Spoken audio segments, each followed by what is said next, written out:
Welcome to the Killer Innovation Show, the longest continuously produced podcast in history. Each week, Phil McKinney brings you the insights and strategies to amplify your creativity and innovation skills. Here's your host, Phil McKinney. What does it take to have a successful innovation career? It varies by individual. Now, many of you have been sending me notes asking how I did it, but rather than me talking about myself, I want to bring guests onto the show and have them share with you how they achieve success using innovation. And that's what we're going to do today. So today's guest is a software engineer who over a many-decade career transitioned into becoming the CEO. Key to that was a failure on a project that he was involved in, convincing the CEO to give that team a try to then launch an entirely new product that has repositioned the company and repositioned this individual to become the CEO. Now, throughout that process, though, he talks about the innovation and what did it take, and the fact that it was a 10-year investment by the CEO before him that believed in him, funded it, that established his career success. And at the end, I asked for that career advice. What advice would he give to the next generation of innovators? And stick to the end, because he gives some very surprising advice, particularly given today's world. So you're not going to skip out early. You're not going to miss this. Stick to the end. And so let's get started and let's jump in to this week's episode.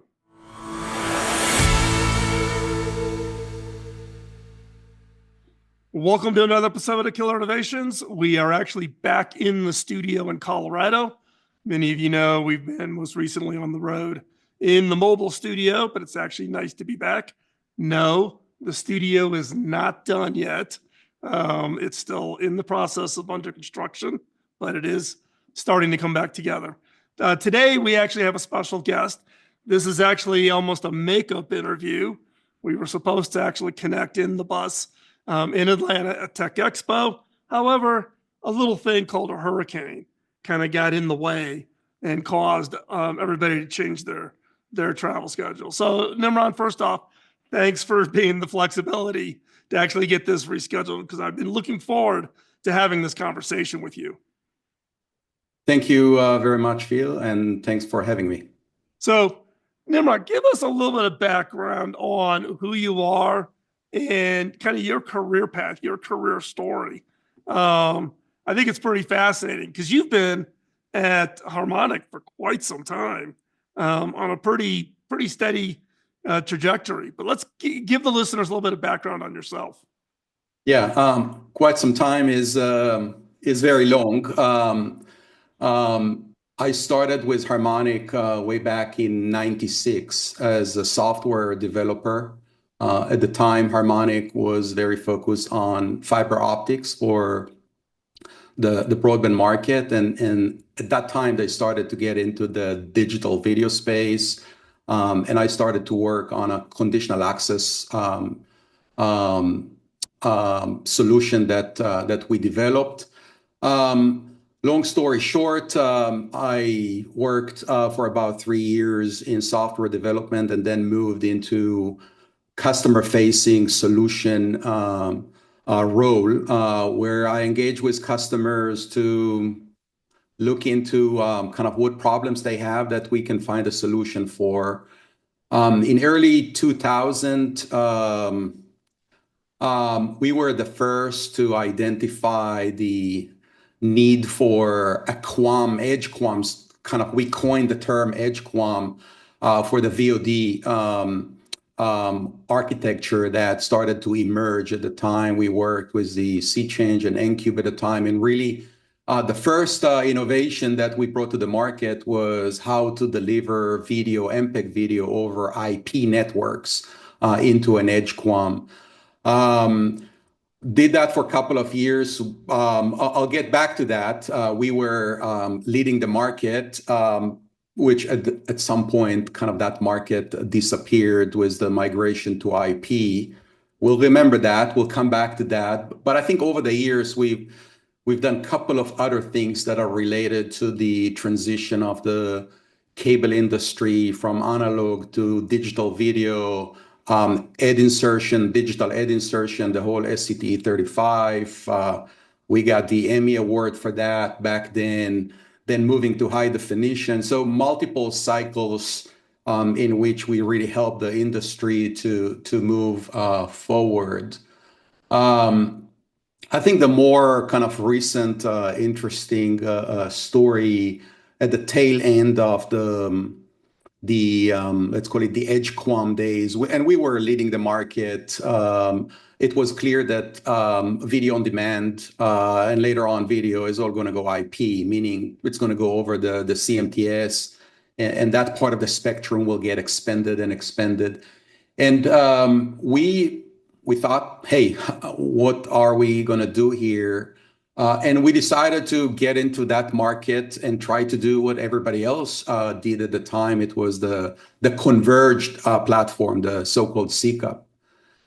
And we spent quite some time trying to build a chassis with everything that is required to do that. And I will admit, we failed. We just couldn't get it off the ground. This was around the time that DOCSIS 3.0. We designed something that would address the DOCSIS 3.0, and then 3.1 came along, and we said, we're just going to be there too little, too late. What are we going to do? This was about 2015 or so, and a bunch of our engineers basically said, hey, this idea of network function virtualization, which was very early days, where you can take implementation of a networking stack and virtualize it, run it in software. So instead of running on FPGAs and ASIC hardware, custom hardware, do it all in software. And man, I've got pictures of how the first proof of concept looked like. It was a Frankenstein. Our team actually went to Fry's. Those of you from the Silicon Valley know the Fry's electronic store, to kind of put together a server. And I think the rest is history. And obviously, I think getting the right implementation and keep up with the software architecture, do it cloud native and expand. And because I will admit, early on, it did not meet the kind of the scale and performance that the industry would expect. We simply knew that over time, Intel will come up with new generation of those CPUs and network interface cards. And, long story short, we got to, 64 CPU cores and 100 gig NICs, 200 gig, 400 gig. So the economy really worked well for us. But I think that's kind of the background of my journey. I started as a software developer, more of customer facing, and more recently, about 5 months ago, I became the CEO of Harmonic.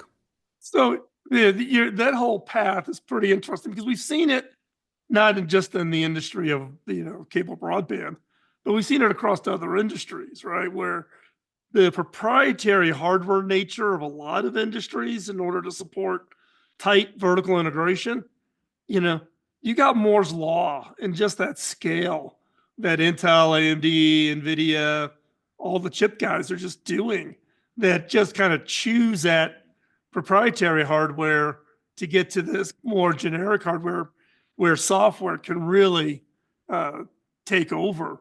So I guess would you classify yourself then as kind of the traditional software eats hardware for lunch type of a model, where? Not everything. I think I truly believe in what can be softwareized should be softwareized, assuming you do it right and you take advantage of the right architecture. When it comes to RF and modulation, well, I mean, you can actually do a lot in software and just keep kind of the analog to digital to analog. But it's finding the right kind of partitioning between what makes sense to be hardware versus software. I think for a lot of networking functions, it makes total sense to do that in software. No, and I actually agree. You kind of got these purists that say do everything in software. My background's a software engineer, and everybody, push everything to software. But you got to be smart about where that selection. But let's back up in your story. You were talking about, or you hinted at this experience of failure, and then pivoting to success. And as you and I were talking before we started the recording today, innovation's about failure, right? You've got to be willing to push the envelope.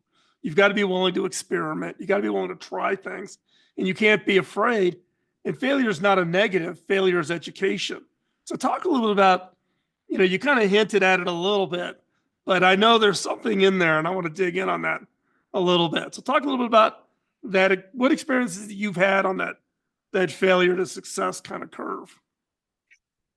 It's not an easy one, and you kind of get to the point where it's not going well. The decision is not overnight, and Right. you've got a big team focusing on that. And on the one hand, you need to rally the troops and motivate people. And on the other hand, you look at the timeline, you look at the competition, you look at customers, and you see that this is not getting to where you want. I think it's also a moment that you have to kind of take and get the right people in the room and say, guys, this is not working. And I think at that point in time was kind of the team around me. And by the way, I want to highlight that this whole entrance into the space of CMTS and software virtualization was organic. We did not make any acquisition. So it was a team that had a passion to make something together. We failed. Okay. Before we wrap everything kind of down and give the keys back, is there anything we can do to make a difference? And obviously, you need like industry dynamics that will work in your favor. And it was that early days of virtualization or the network function virtualization. So very small team said, "Hey, we can try that." And by the way, we had other. How big was that team? We were 5, 6. It was That's very small core team. that's a Who small said, team. That's a small team who said we can do that, and if we take this along with that, and we take and by the way, there are many assets of the failed journey that you can actually bring along, and now you go for a different architecture, and it's a great success. So we did not start from scratch. We just totally changed the architecture. I will admit that at that time, Broadcom started to talk about their remote PHY silicon. So it was not just virtualization. It was also the fact that cable is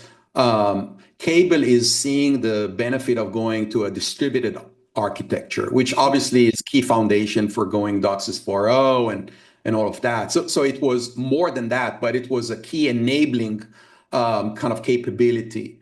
And then we really focused on some POC and all of that. And I even have the diagram of how I went to my boss at the time, the CEO, to because I need to convince him that, okay, not only we failed and we need to shut down, but I need his trust and faith in yet another direction. So wasn't easy, but I think in retrospect we did the right thing.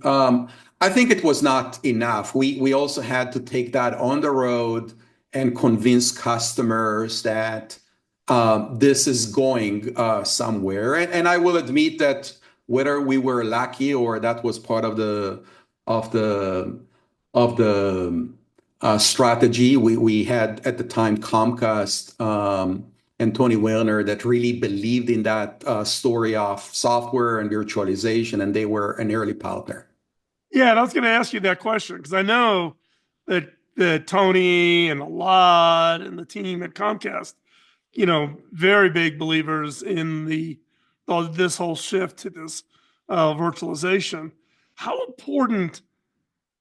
Give me the timing. You've got this idea. You've had this attempt that didn't work out. You now are pitching the CEO. Did you already have the relationship with Comcast at that point around virtualization, or was it convince the CEO, then go to Comcast? I'm trying to understand what the steps were, because it Yeah, can so, be insightful to the listeners when they're thinking about their own pivots. yeah, What yeah. right steps? It was convincing the CEO and getting the, let's call it, conditional go ahead, but it's conditional. It's like with a venture capital. Show me who else. Bring another venture capital, and I will invest. So I think it was. I mean, he liked the story. He kind of got the vision, but then in parallel to putting the POC together, we went forward with this discussion with Comcast at the time. But we knew that we had to bring something. We cannot just bring vaporware, slideware. We needed to bring a lab POC, and I think that made a big difference. I mean, this is kind of I know nowadays we read about like venture capital investment in companies that have just an idea, but I truly believe in showing something that kind of trigger the imagination of what the team is capable, and more than a presentation. So anyway, that was the sequence of events that was leading for that major pivot that we did. Yeah, and again, I mean, at Cable Labs, we're big on POCs just to prove something out, because we don't build products, we don't sell services. We work with companies like yours and others to kind of try to think about what the future of the industry is going to go. And I'm with you, right? I'm not a big fan of the venture capital model of people coming in with a PowerPoint and asking for their first, A round at 5 million with a 50 million valuation. It's like, okay, I don't think so. It's because translating it is hard.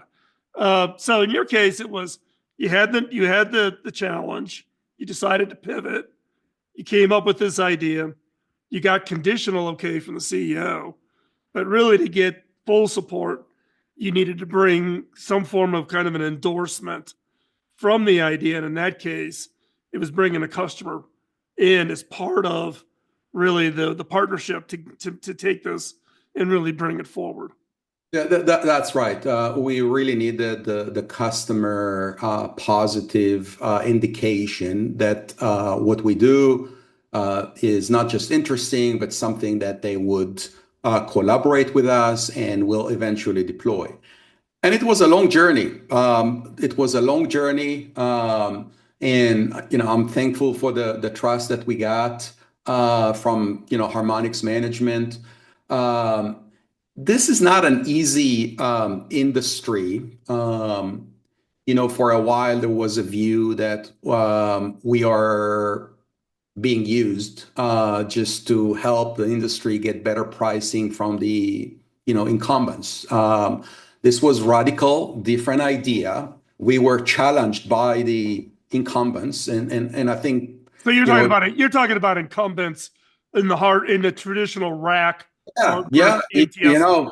We had established competitors that were leading the market. Again, we came from nowhere. What was working in our favor is that it was different. So we would always get a meeting. I think all operators were intrigued and interested to kind of get the story and how exactly this is working. And even many would say, hey, bring it to the lab, because we heard that it's not going to scale and it's not going to get the performance, etc. So it was a long journey to get to where we are today. Today we lead the market definitely for the virtualization and distributed, but the total category of broadband access for cable, we're number one today. And I think that's mainly thanks to the fact that we kind of pioneer that new architecture. I think we also executed, and we knew how to focus along the way, really focus on customers, go through the process of MVP and take advantage of the software architecture and the agility and the ability to move fast and kind of going with that cloud native architecture that really allows you to innovate and make a lot of software changes without kind of taking down the service. So I think the technology was also helping us to make the right progress. After all, and we talk a lot about the importance and how critical reliability of broadband service is. So do all of that while not sacrificing reliability and in fact, achieve better reliability. Again, the architecture, it's not monolithic and it has its own benefits and advantages to achieve that better reliability for the network. So, in retrospect, we did well, but as you can hear, it was not an easy journey.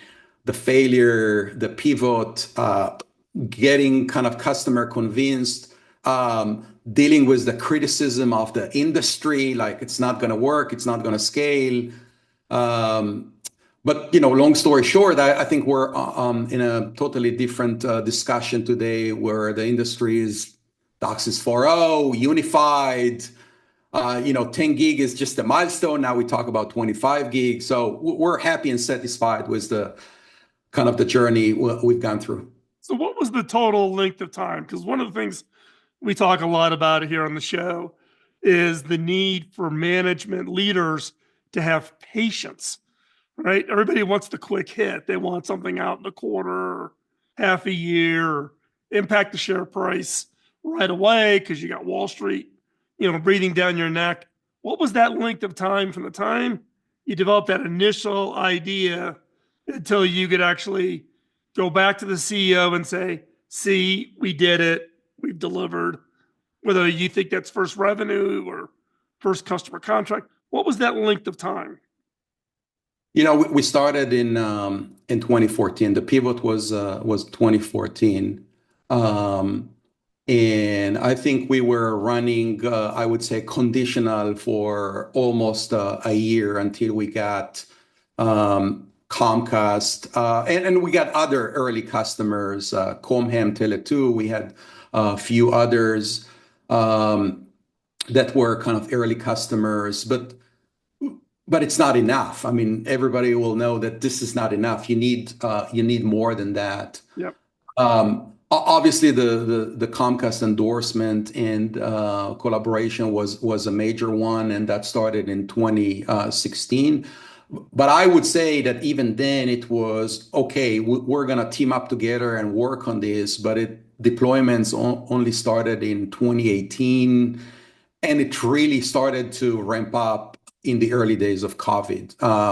So in retrospect, COVID was a blessing for us, kind of the timing of that.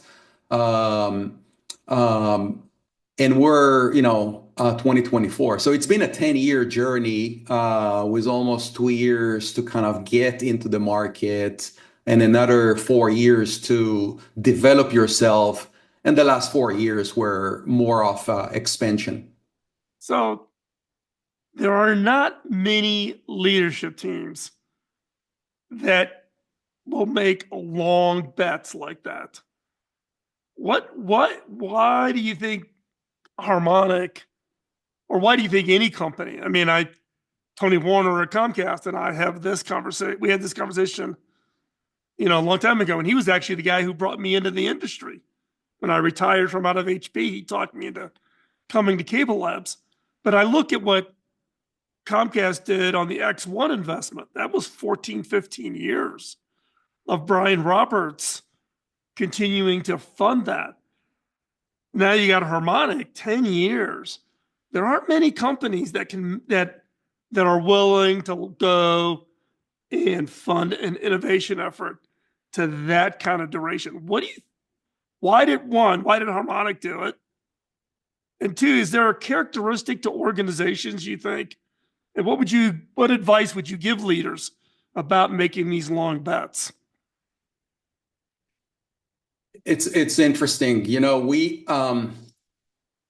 I remember in my early days in the industry, I always looked at Scientific Atlanta and Mhm. GI Corolla at the time, and they were kind of I would call it secured businesses. They had this constant revenue coming from their primarily the video, the conditional access business, which was like somewhat proprietary. Once you get into the system, you have no other choice. You have to buy their set-top boxes, their conditional access. And Harmonic was always what I define like an insecure company. We always had to be unique and better to get the mind share. We were somewhat outsider, kind of from the inner circle of the industry. So it was very clear that we had to be better, ahead, unique to really succeed. So I think that's something very, very unique to who we are and kind of our culture and DNA. I think in this specific case, we had the conviction that the industry will need that, and it has unique benefits. Not today, not tomorrow, but if you look over time. And it's not just the distributed or the software architecture for reliability or velocity of updating the architecture, the space, saving power. I mean, there is a whole page of arguments why. So that's an internal conviction. But I think it was for my management, for our CEO at the time, Patrick, to basically listen to, or actually looking at the body language of our customers Mhm.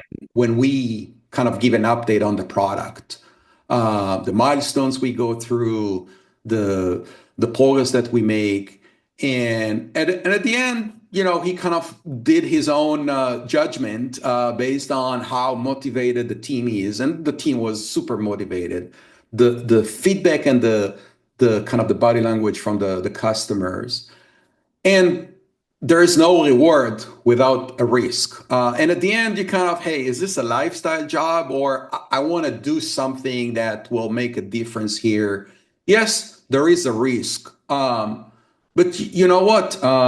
We used to be, if you go back to the Harmonic story, we started as a pure HFC analog optics. Over time, we moved into the digital video. We made a couple of acquisitions. We were big in that space. And by the way, that industry have changed, the move to the cloud and streaming and all of that. So you cannot just stick to one product line forever and a day. You have to reinvent yourself. And, you look back in time, if we wouldn't do it back then, I don't know what would be Harmonic today. So yeah, you have to make those decisions, but sometimes um, um, not doing is worse than taking kind of a risk for extended investment because you know that you're going to die sooner. So anyway, that's kind of the story. Yeah, I think your point right there at the end about standing still just makes you an easy target, right? You Yeah. got to pivot, you got to change, you got to move into new areas. The market changes, your customers change, end users change. What's where what do they use as a buying criteria? And we're seeing this in broadband around the world today. Let's talk a little bit about the future here as we're getting, winding down. What's your thoughts on kind of the future generations, right? Now you're CEO, I'm a CEO, right? You're out there trying to recruit. If you were to give advice to that next generation that's coming into the job market and they want to make an impact, what are the things they should be thinking about? What are the skills they should be focusing in on? What should they do coming into an organization to one, have an impact, but also have a meaningful long-term career And it's not unique to our industry, but I mean, just putting your CEO hat on, Yeah. what advice would you give to that young next generation, people who are keenly interested in the innovation tech world? What advice would you give them? So number one, go to the office. Don't get excited by I can work remotely. Go to the office, even if it's possible to work remote. So many skills you will develop by going to the office. Not just professional skills, but social skills that are super important to develop yourself. So that's kind of number one. Um, I think that this never-ending curiosity and passion to learn is super important. The same way that we kind of talked about how standing still is not an option. I would say the same thing for any individual, any younger engineer that gets into the market today with a specific skill or whatever first job. This could evolve very quickly, and the best way to kind of make you relevant for extended period of time and enjoy opportunities is to keep up with, it used to be like programming languages. Yeah, I agree and admit that today with all the kind of Gen AI coding and all of that, the exact language is less important. But you know what? Prompt the right problem in kind of generic problem-solving language and get the code, but develop yourself and always read, be really maniacal about learning new things and kind of let your curiosity drive you. It doesn't matter which direction you go, if it's hardware, software, if it's in the broadband space or networking or healthcare or cybersecurity, it doesn't matter. Just no space is standing still. You have, and status quo is not an option anywhere. So that would be my number one advice. So let me ask you a question then before we wrap up, because now you've piqued the curiosity. What role do you think you had in your career? Because you started off as a software engineer and then you moved over to customer facing and you changed and there's people who like to stay in a purely technical role, but you actually moved around and had a lot of different perspectives that you kind of built up over time, albeit within Harmonic. You've been there Yeah. for some time. What what role do you think that played? And should younger people be open to taking those risks? Because it is risky when you step into, you're trained as a software engineer and now maybe you're a sales support person in the field or whatever. So what role do you think that had in your success? I think what was driving me is creating or solving a real problem for the customer. Right. Whatever I did was never just a cool technology by itself. I very much enjoy the end result to see the benefit and value that the end customer is getting out of the creation of whatever we did. Now, when you look at that, I think that kind of the early days of hands-on software, and I did a lot of embedded, and then the more customer-facing to understand the broadband and the cable space. I kind of understand the ecosystem really well. And then understanding the commercial of that, like what's the value of that, for how much it can be sold, what enterprise can we develop based on that idea.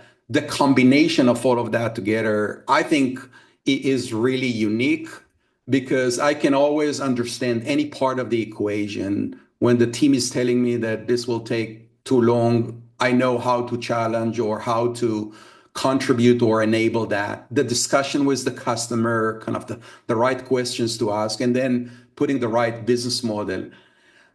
I don't think this is for everybody, but I think whoever is interested to go that path, I think kind of developing over the years the